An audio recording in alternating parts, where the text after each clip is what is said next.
السلام علیکم ورحمۃ اللہ وبرکاتہ۔ سامعین، آپ جو کتاب سماعت فرما رہے ہیں اس کا نام ہے قلب سلیم۔ دستغیب شیرازی صاحب کی یہ کتاب ہے۔ آج ہم آپ کے سامنے اس کی 35ویں ریکارڈنگ پیش کر رہے ہیں، صفحہ نمبر 403 سے۔ کتے کے دکھاوے کے لیے عبادت کرنا۔ بیان کیا جاتا ہے کہ ایک نادان رات کے وقت مسجد میں گیا اور اس نے ارادہ کیا کہ تمام رات عبادت کرے گا۔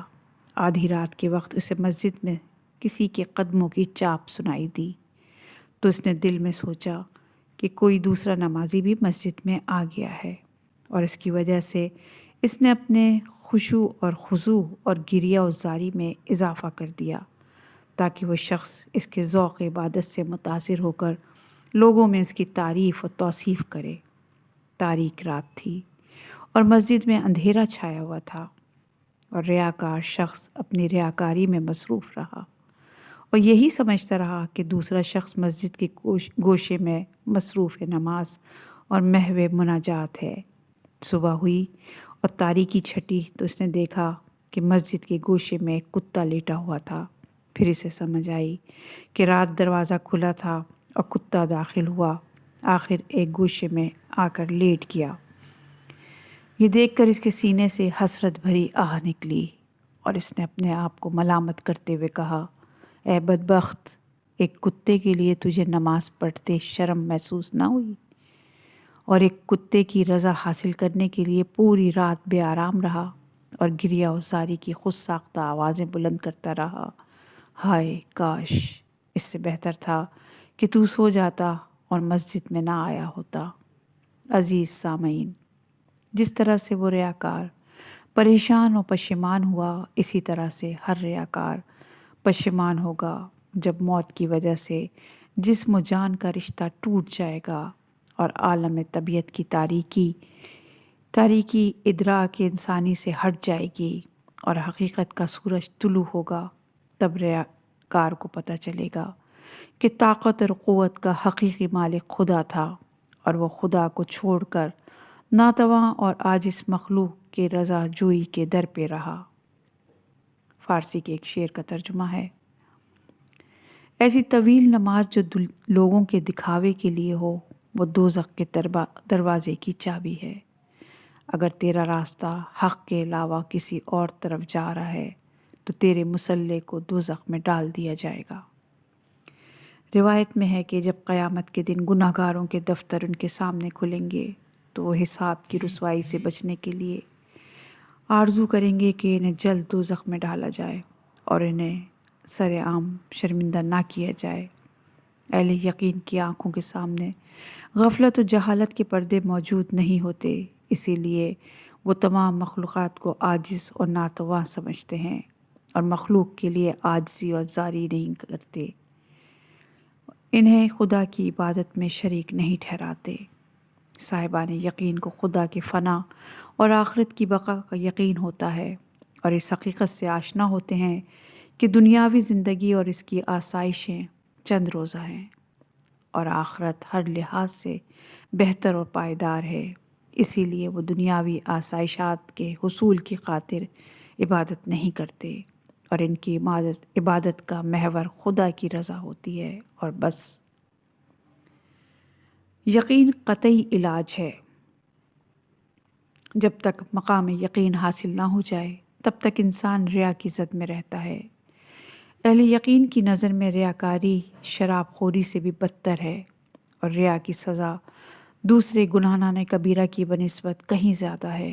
اگر کوئی شخص یہ جاننا پسند کرتا ہو کہ وہ صاحب یقین ہے یا نہیں تو وہ ایک حدیث کے مفہوم کو اپنے لیے میزان قرار دے، اور وہ اپنے دل میں دیکھے کہ عبادت کے وقت اگر اسے 100 اونٹ دیکھ رہے ہوں تو اس کی کیفیت عبادت میں کوئی فرق نہیں آئے گا۔ اسی طرح سے اگر 100 آدمی اس کی عبادت کو دیکھنے والے ہوں اور اس کی کیفیت عبادت میں فرق نہ آئے تو سمجھ لے کہ وہ اہل یقین میں سے ہے، ورنہ نہیں۔ لیکن اس کا یہ مقصد ہرگز نہ لیا جائے کہ عبادت کرنے والا انسانوں کو اونٹوں کی مانند ذلیل تصور کرے اور اپنے آپ کو ان سے بلند و بالا سمجھنے لگے، مقصد صرف اتنا ہی ہے کہ جس طرح اونٹوں کے گلے کو دیکھ کر کسی کی عبادت کی کیفیت میں فرق پیدا نہیں ہوتا، اسی طرح سے بہت سے لوگوں کو دیکھ کر بھی اس کی عبادت کی کیفیت میں فرق پیدا نہیں ہونا چاہیے۔ حدیث کے آخر میں یہ الفاظ بھی درج ہیں کہ اپنے آپ کو سب سے پست اور حقیر سمجھے۔ پوشیدہ عبادت زیادہ محفوظ ہے۔ جو شخص یقین کہ اس مقام پر فائز نہ ہوا ہو کہ اس کے لیے مخلوق کی مدح اور مذمت یکساں حیثیت رکھتی ہو اور اس کی کیفیت عبادت کے لیے شتر اور بشر مساوی ہوں، تو اسے چاہیے کہ زیادہ تر عبادت تنہائی میں ادا کرے، جہاں اسے کوئی دیکھنے والا موجود نہ ہو، تاکہ ریاکاری کے برے اثرات سے حتی الامکان محفوظ رہ سکے۔ البتہ جن عبادات کو ظاہری طور پر انجام دینے کا حکم ہے تو انہیں لوگوں کے سامنے ادا کرے، مثلاً نماز جماعت، حج، واجب زکوٰۃ، امر بالمعروف، نہی عن المنکر اور میت کی تزئین و تکفین جیسے معاملات میں انسان مجبور ہے کہ یہ فرائض سرعام انجام دینے پڑتے ہیں۔ مذکورہ امور کے علاوہ نوافل، تلاوت قرآن مجید، مستحب صدقہ جیسے امور کو مخفی طور پر ادا کرے، تاکہ اس اخلاص کی برکت سے وہ نور یقین حاصل کر سکے، اور جب نور یقین میسر آ جائے تو ریاکاری کا کوئی اندیشہ باقی نہیں رہتا۔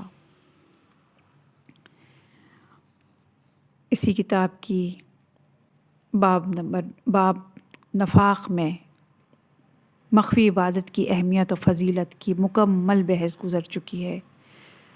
مزید معلومات کے لیے آپ اس باب کی طرف رجوع کر سکتے ہیں۔ اخلاص کی جستجو کریں۔ یہ مسئلہ اسلام کی ضروریات میں سے ہے اور تمام علماء کو اس امر پر اتفاق ہے کہ عبادت کی صحت اور قبولیت اخلاص پر موقوف ہے۔ عبادت کی صحت اور قبولیت اخلاص پر موقوف ہے۔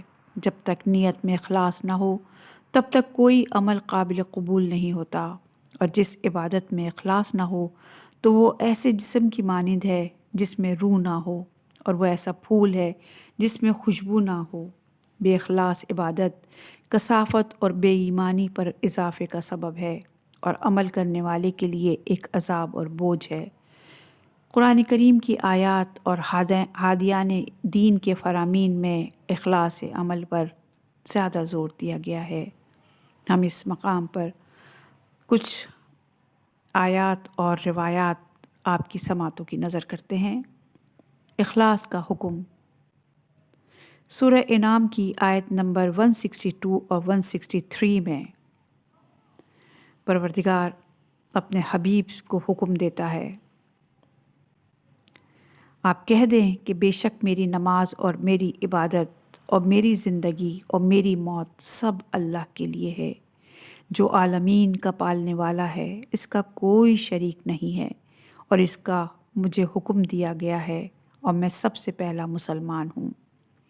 ان آیات میں اللہ تعالیٰ نے اپنے عظیم القدر پیغمبر کو حکم دیا کہ وہ لوگوں کے سامنے یہ کہیں کہ میری نماز اور میری تمام عبادات اور میری زندگی سے وابستہ تمام تر امور، جس میں آفعال، اوصاف اور بعض چیزوں پر عمل کرنا اور بعض چیزوں کو چھوڑنا شامل ہے، اور اسی طرح سے میری موت سب اللہ کے لیے ہے، اور میں اس میں کسی کو شریک قرار نہیں دیتا، اور میں اپنی زندگی اور موت کے تمام امور میں اپنے آپ کو خدائے واحد کا بندہ قرار دیتا ہوں، اور میں نے اپنے چہرے کو اسی کی جانب متوجہ کیا ہوا ہے، اور اسی کے لیے میرا چہرہ کسی دوسری چیز کی طرف متوجہ نہیں ہے، اور زندگی میں لیے جانے والا ہر نفس اور موت کی طرف اٹھنے والا میرا ہر قدم سب پروردگار عالم کے لیے ہے، وہی سب کا مالک اور مدبر ہے، اور مجھے اسی بات کا حکم دیا گیا ہے، اور میں ہر لحاظ سے اس کا فرما بردار ہوں۔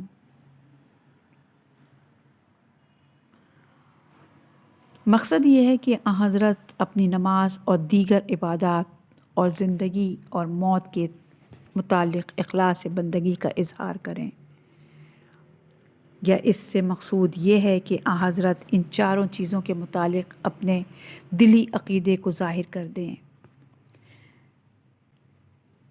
یہ حدیث تفسیر المیزان میں نقل ہے۔ اس آیت سے جن احکام کا استفادہ ہوتا ہے، کنز العرفان میں یہ آیت مجیدہ چند احکامات کی طرف رہنمائی کرتی ہے۔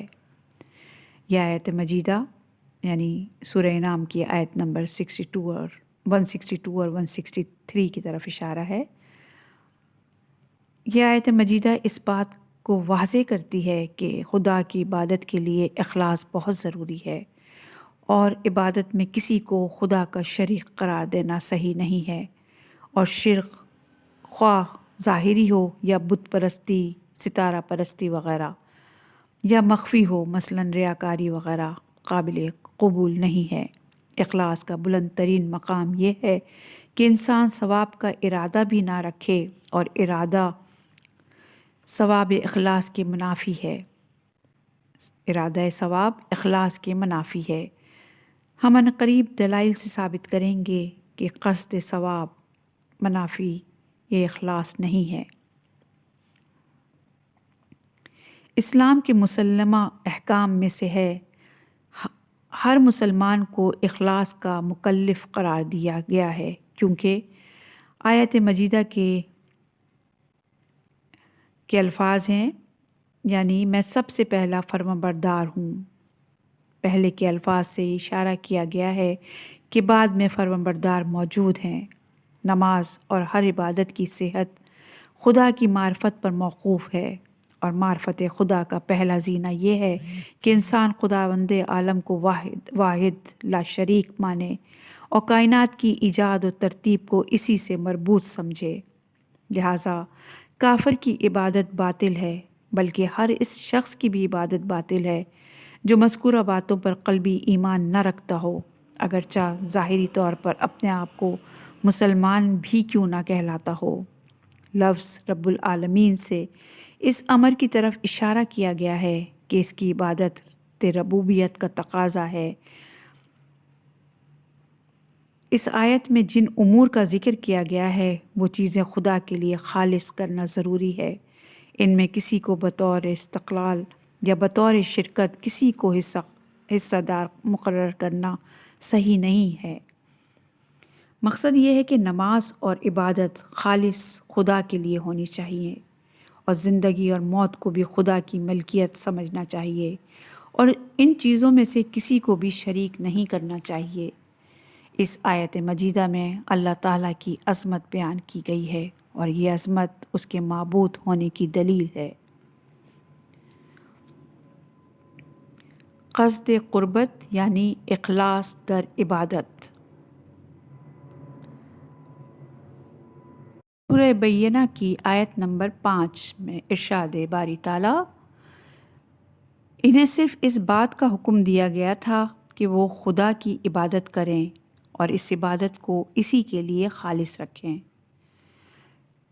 کنز العرفان میں مرقوم ہے کہ اس آیت مجیدہ میں جس اخلاص کا حکم دیا گیا ہے، اس سے مراد قصد قربت ہے، جو ہر عبادت کی صحت کی شرط ہے، اور آیت مجیدہ میں عبادت کو اخلاص کے ساتھ مقید کر کے یہ واضح کیا گیا ہے کہ عبادت صرف وہی ہے جس میں اخلاص ہو، اور جس میں اخلاص نہ ہو وہ سرے سے نہ تو عبادت ہے اور نہ ہی اس کا حکم دیا گیا ہے، اور بے اخلاص عبادت باطل ہے۔ سورہ زمر کی آیت نمبر 2 میں ارشاد باری تعالیٰ، مخلص ہو کر خدا کی عبادت کر۔ سورہ بنی اسرائیل کی آیت نمبر 23 میں ارشاد باری تعالیٰ، تیرے رب نے فیصلہ کیا کہ اس کے علاوہ کسی کی عبادت نہ کرو۔ عبادت صرف خدا واحد کا حق ہے۔ سورہ کہف کی آخری آیات پر توجہ کرنے سے یہ حقیقت بخوبی معلوم ہوتی ہے کہ عمل صالح کی صحت اور قبولیت کا دار و مدار اخلاص پر موقوف ہے۔ سورہ کہف کی آیت نمبر 110 کا ترجمہ آپ کے سامنے پیش کرتے ہیں۔ آپ کہہ دیجئے کہ میں تمہارے ہی جیسا ایک بشر ہوں، مگر میری طرف وہی آتی ہے کہ تمہارا خدا ایک اکیلا ہے، لہٰذا جو بھی اس کی ملاقات کا امیدوار ہے اسے چاہیے کہ عمل صالح کرے اور کسی کو اپنے پروردگار کی عبادت میں شریک نہ کرے۔ اخلاص عمل سے زیادہ مشکل ہے۔ احادیث مبارکہ سے یہ امر ثابت ہے کہ اخلاص عمل واجب ہے اور ہر عبادت کی قبولیت پہلی شرط اخلاص ہے، اور اس سلسلے میں لاتعداد احادیث وارد ہوئی ہیں۔ ہم نے اس مضمون کی چند روایات گناہ کبیرہ میں نقل کی ہیں۔ دستغیب شیرازی صاحب یہ فرماتے ہیں، اور یہاں صرف ایک روایت پر اکتفا کرتے ہیں۔ امام جعفر صادق علیہ السلام سے سورہ ملک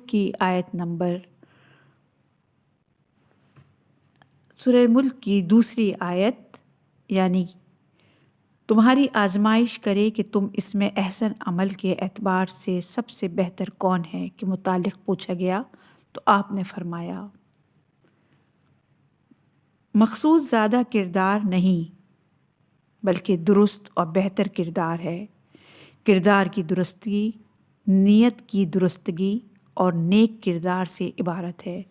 پھر آپ نے فرمایا کردار کو خالص رکھنا بذات خود عمل کرنے سے زیادہ مشکل ہے، اور خالص عمل وہ ہے کہ خدا کے علاوہ تجھے اس پر کسی کی ستائش اور تعریف کی نیت تک نہ ہو۔ نیت عمل سے بہتر ہے، بلکہ نیت ہی عمل ہے۔ پھر آپ نے سورہ بنی اسرائیل کی یہ آیت تلاوت فرمائی کہ آپ کہہ دیں کہ ہر شخص اپنی نیت کے مطابق عمل کرتا ہے۔ یہ سورہ بنی اسرائیل کی آیت نمبر 84 ہے، اور یہ حدیث اصول کافی باب الاخلاص میں موجود ہے۔ مقصد یہ ہے کہ آیت کریم صاف صاف اعلان کر رہی ہے کہ نگاہ پروردگار میں کثرت عمل کا کوئی معیار نہیں، حسن عمل معیار ہے۔ انسان کثرت عمل بہت آسانی سے پیدا کر سکتا ہے، لیکن حسن عمل بہت مشکل کام ہے، اس لیے کہ کثرت عمل کا تعلق تکرار عمل سے ہے، اور حسن عمل کا تعلق اخلاص عمل سے ہے، اور اخلاص عمل ہی عمل کی جان ہے۔ اخلاص سے نیت کیا ہے؟ پچھلے تمام اوراق میں لفظ ریا کے معنی پر غور کرنے سے نیت اور اس کے اخلاص کا بخوبی اندازہ کیا جا سکتا ہے۔ مطلب کو زیادہ واضح کرنے کے لیے اس کے خلاصے کو بار دیگر پیش کر رہے ہیں۔ نیت اس غرض کو کہا جاتا ہے جس کے پیش نظر انسان کسی کام کا عزم اور ارادہ کرتا ہے اور پھر اسے عملی جامہ پہناتا ہے۔ مثلاً ایک شخص بازار کے ارادے سے چلتا ہے، ایک شخص مسجد کی غرض سے چل رہا ہے۔ قصد وضو کے تحت منہ اور ہاتھ دھوتا ہے، قصد نماز کے لیے قبلہ رو ہوتا ہے، اور قصد روزے کے لیے سحری کھاتا ہے۔ دنیا کا کوئی بھی عقل مند غرض کو مد نظر رکھے بغیر کسی کام کا ارادہ نہیں کرتا۔ جب تک کسی عقل مند کو بازار جانے میں کوئی فائدہ دکھائی نہ دے گا وہ بازار نہیں جائے گا، اور جب تک کسی چیز کے کھانے میں سے فائدہ سجھائی نہ دے گا تب تک وہ کھانے کا ارادہ نہیں کرے گا۔ خلاصہ یہ ہے کہ غرض سبب نیت ہے، اور غرض کے بغیر نیت ہو ہی نہیں سکتی۔ اس لیے ہم یہ کہہ سکتے ہیں کہ غرض ہی حقیقت نیت ہے، جو انسان کو کسی کام کے سر انجام دینے پر مائل کرتی ہے، اور یوں مسبب کو سبب کا نام دیا گیا۔ اور علم معقول میں یہ ثابت ہے کہ ہر چیز کی حقیقت اس کی علت ہوتی ہے، اور غرض اور مقصد ہی انسان کو ارادے و نیت کی رغبت دلاتا ہے، لہٰذا غرض ہی حقیقت میں نیت ہے۔ اور احادیث میں ہمیں اس طرح کا حکم بار بار دکھائی دیتا ہے کہ نیت خالص اور صادق ہونی چاہیے۔ اس سے مراد وہی غرض ہے، یعنی جس مقصد اور غرض کے لیے انسان کسی فعل کا ارادہ کرے تو وہ غرض و غایت صحیح ہونی چاہیے، یعنی وہ غرض و غایت غیر اللہ سے خالص ہو اور غرض و مقصود صرف ذات خداوندی ہو۔ مشہور حدیث ہے، اعمال کا دار و مدار نیت پر ہے۔ مقصد یہ ہے کہ عمل سے خدا مقصود ہو تو بہتر ہے، اور اگر عمل غیر اللہ کی خوشنودی کے لیے ہے تو اس کی کوئی اہمیت نہیں ہے۔ اسی مفہوم کو دوسری حدیث میں ان الفاظ سے تعبیر کیا گیا ہے کہ ہر شخص کے لیے وہی کچھ ہے جو اس نے نیت کی، یعنی غرض قرب خداوندی ہو تو وہ عمل خدا کے قریب کر دے گا، اور اگر غرض مخلوق کا قرب ہو تو وہ عمل مخلوق سے قریب کرے گا، اور اگر عمل نفسانی اور شیطانی اغراض کے لیے ہوگا تو وہ ان کے لیے قریب کر دے گا۔ ایک اور حدیث میں یہ الفاظ وارد ہوئے ہیں کہ نیت کے بغیر عمل کچھ بھی نہیں ہے۔ مقصد یہ ہے کہ کسی عمل کی صحت اور قبولیت کا انحصار اس کی غرض و غایت پر ہے۔ اگر عمل خدائی غرض سے انجام دیا جائے گا تو وہ صحیح ہوگا اور مقبول ہوگا، ورنہ باطل اور مردود ہوگا۔ ایک اور حدیث میں یہ الفاظ وارد ہیں، مومن کی نیت اس کے عمل سے بہتر ہے۔ اس حدیث میں بھی نیت سے مراد وہی غرض و غایت ہے جس کی وجہ سے کوئی شخص عمل کا ارادہ کرتا ہے۔ مومن کی غرض و غایت رضائے الہی ہوتی ہے، اور اس رضائے الہی کے حصول کے لیے عمل کو وسیلہ بناتا ہے، اور اس میں کوئی شک نہیں کہ رضائے الہی ہر قسم کے اعمال اور افعال سے بہتر اور بلند و بالا ہے، کیونکہ وہ اعمال و افعال کا مقصود ہے، اور خدا کی خوشنودی مقام جنت سے بھی بہتر ہے۔ اور اللہ تعالیٰ نے فرمایا سورہ توبہ کی آیت نمبر 72 میں، اللہ نے مومن مرد اور مومن عورتوں سے ان باغات کا وعدہ کیا ہے جن کے نیچے نہریں جاری ہوں گی، یہ ان میں ہمیشہ رہنے والے ہیں۔ ان جنات عدن میں پاکیزہ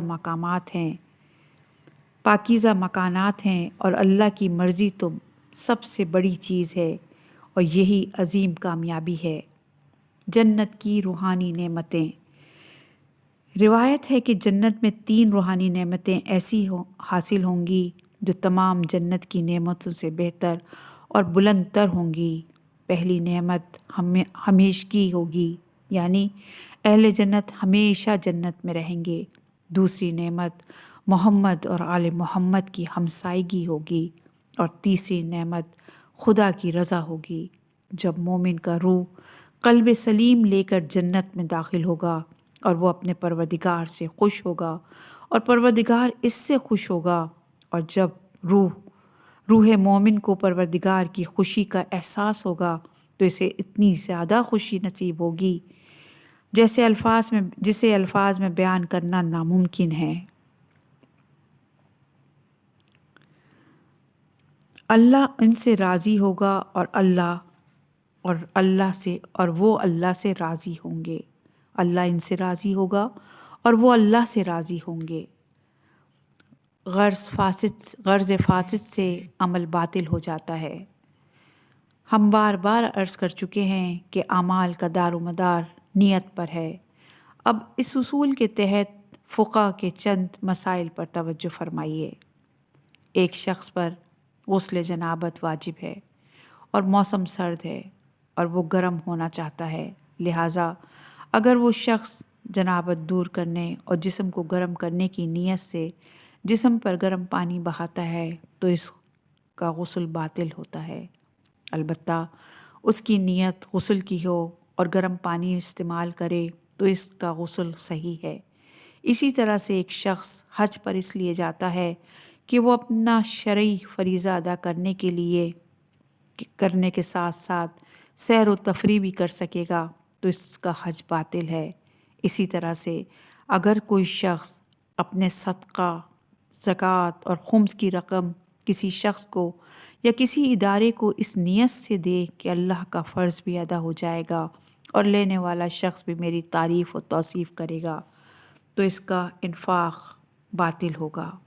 اگر کسی کے پاس کوئی خراب اور ناکارہ چیز ہو اور اس سے جان چھڑانے کے لیے خدا کی راہ میں دے دے تو بھی اس کا عمل باطل ہوگا۔ البتہ اگر نیت خالص ہو اور اس کے ساتھ ذمیمہ مباح ہو تو کوئی حرج نہیں، لیکن اگر ذمیمہ ریا کی طرح سے حرام کام پر مشتمل ہو تو عمل باطل ہوگا اور وہی عمل گناہ کا ذریعہ قرار پائے گا۔ مباح ذمیمہ سے عمل فاسد نہیں ہوتا۔ ایسا مباح ذمیمہ جو کسی عمل کا ایک محرک ہو تو عمل باطل ہے، لیکن اگر کوئی مباح ذمیمہ کسی عمل کا محرک نہ ہو، صرف عمل کے تابع ہو تو اس سے عمل فاسد نہیں ہوتا۔ اس مسئلے کو سمجھنے کے لیے کچھ مثالیں آپ کی سماعتوں کی نظر۔ نمبر 1، آپ نماز کے لیے وضو کر رہے ہوں تو آپ کا وضو خالص نماز کے لیے ہے، اور آپ نے چاہا کہ ایک چھوٹا بچہ بھی وضو کرنا سیکھ لے تو آپ نے اسے بلا کر کہا آؤ وضو کا طریقہ دیکھو اور آئندہ اسی طریقے سے تم بھی وضو کرو۔ اس صورت میں آپ کا وضو درست ہے۔ نمبر 2، آپ مسجد میں نماز پڑھنے کے لیے گئے ہیں، آپ کی نیت نماز ادا کرنے کی ہے، اور وہاں آپ نے کسی شخص کو دیکھا اور وہ صحیح طریقے سے نماز ادا نہیں کر رہا ہے تو آپ نے اسے نماز کا طریقہ بتانے کے لیے زور سے نماز پڑھنی شروع کر دی تاکہ آپ کے ساتھ کھڑا ہوا شخص بھی صحیح طریقے سے نماز ادا کر سکے۔ اس صورت میں آپ کی نماز صحیح ہے۔ نمبر 3، آپ نماز پڑھنے کے لیے مسجد جاتے ہیں اور اس ضمن میں آپ یہ سوچتے ہیں کہ فلاں دوست سے بھی وہاں ملاقات ہو جائے گی تو بھی آپ کی نماز درست ہے۔ الغرض جب اخلاص سے عمل کے ساتھ کوئی دیگر خدائی کام بھی آپ سر انجام دیں گے تو آپ کے عمل کی صحت میں کوئی فرق نہیں پڑے گا۔ اس سلسلے میں بزرگان دین بہت محتاط تھے۔ شیخ بہائی رحمۃ اللہ کے متعلق منقول ہے کہ وہ فرماتے تھے کہ اگر کوئی شخص اپنی عادت کے ہاتھوں مجبور ہو کر نماز پڑھے تو اس کی نماز باطل ہوگی۔ نماز تب صحیح ہوگی جب اسے امر خدا کی اطاعت سمجھ کر ادا کرے گا۔ عمل خالص اور غیر خالص کے متعلق فرق کے لیے داستان ملاحظہ فرمائیے۔ خدا کے لیے درخت کاٹنا اور نفس کے لیے درخت کاٹنا۔ ابو حامد غزالی احیاء العلوم میں لکھتے ہیں کہ بنی اسرائیل میں ایک عابد تھا جس کی پوری زندگی عبادت میں صرف ہوتی تھی۔ ایک دن اسے پتہ چلا کہ فلاں مقام پر ایک درخت ہے جس کی پوجا کی جا رہی ہے۔ یہ سن کر عابد کو سخت غصہ آیا اور اس نے گھر سے کلہاڑا لیا اور درخت کاٹنے کے لیے چل پڑا۔ شیطان ایک بوڑھے کے روپ میں اس کے سامنے آیا اور اس سے پوچھا کلہاڑا اٹھا کر کہاں جا رہے ہو؟ اس نے کہا میں اس منحوس درخت کو کاٹنا چاہتا ہوں کیونکہ بعض کم عقل افراد اس کی وجہ سے گمراہ ہو رہے ہیں۔ شیطان نے کہا اگر خدا کو اس درخت کا کاٹنا مطلوب ہوتا تو کسی نبی کو اس کا حکم فرماتا، لیکن خدا نے تو ایسا نہیں کیا۔ تجھے آخر کیا افتاد پڑی ہے کہ تو اسے کاٹنا چاہتا ہے؟ عابد نے کہا میں ہر صورت میں اسے کاٹ کر رہوں گا۔ پھر وہ عابد اور شیطان ایک دوسرے سے گتھم گتھا ہو گئے۔ عابد نے چند لمحوں میں شیطان کو گرایا اور اس کے سینے پہ چڑھ گیا۔ ابلیس نے کہا میں تیرے سامنے ایک تجویز پیش کرتا ہوں جس سے تیرا اور کچھ غریب لوگوں کا فائدہ ہو سکتا ہے۔ تو مجھے چھوڑ دے اور درخت کو کاٹنے سے باز رہ، اور میں اس کے بدلے روزانہ تجھے 2 درہم دوں گا۔ اور درخت کاٹنے کے متعلق تو یقین نہیں ہے کہ اس پر خدا راضی ہوگا یا نہیں ہوگا، جبکہ اگر غریبوں کی مدد کرو گے تو خدا کی رضامندی یقینی ہے۔ عابد اس کے بچھائے ہوئے دام میں پھنس گیا اور اس کی شرط قبول کر لی اور واپس گھر چلا آیا۔ پہلے دن تو شیطان نے اس کے گھر میں 2 درہم ڈال دیے اور دوسرے دن کچھ نہ دیا۔ جب عابد کو کچھ نہ ملا تو اسے بہت غصہ آیا اور پھر کلہاڑا لے کر درخت کی طرف چل پڑا۔ اس راستے میں پھر شیطان مل گیا اور کہا کہاں جا رہے ہو؟ عابد نے کہا میں درخت کاٹنے جا رہا ہوں۔ شیطان نے کہا تم ایسا ہرگز نہیں کر سکتے اور تمہیں اس کی طاقت بھی نہیں ہے۔ عابد نے کہا میں ہر قیمت پر اسے کاٹوں گا۔ پھر شیطان اور عابد آپس میں گتھم گتھا ہو گئے۔ چند لمحات میں شیطان نے عابد کو پچھاڑ دیا اور اس کے سینے پر چڑھ بیٹھا۔ عابد نے کہا، مجھے چھوڑ دے، میں اب درخت نہیں کاٹوں گا، لیکن مجھے بتا کہ ایک دن قبل میں نے تجھے پچھاڑ دیا تھا، لیکن آج تو نے مجھے پچھاڑا ہے۔ ایک دن قبل تو بے حد کمزور تھا، اب تو اتنا طاقتور کیسے ہو گیا؟ شیطان نے کہا، تیرے پرسوں کے اقدام اور آج کے اقدام میں بڑا فرق ہے۔ پرسوں تو صرف رضائے خدا کے لیے درخت کاٹنا چاہتا تھا، اسی لیے تو طاقتور تھا، اور آج تو اپنے 2 درہموں کے لیے آیا ہے، اسی لیے تو مغلوب ہو گیا اور میں نے تجھے پچھاڑ دیا۔ ایک ضرب جنس و انس کی عبادت سے بہتر ہے۔ اخلاص عمل اور اس کے ثواب کی بلندی کو ملاحظہ کرنا ہو تو اس روایت کو بھی سنیے۔ محدث جزائری انوار النعیمہ میں تحریر کرتے ہیں، جب جنگ احزاب میں امیر المومنین علیہ السلام نے عمر بن عبدود کو قتل کیا تو رسول خدا نے فرمایا، خندق کے دن علی کی ایک ضرب جنس و انس کی عبادت سے افضل ہے۔ یہ حدیث حد تواتر تک پہنچی ہوئی ہے۔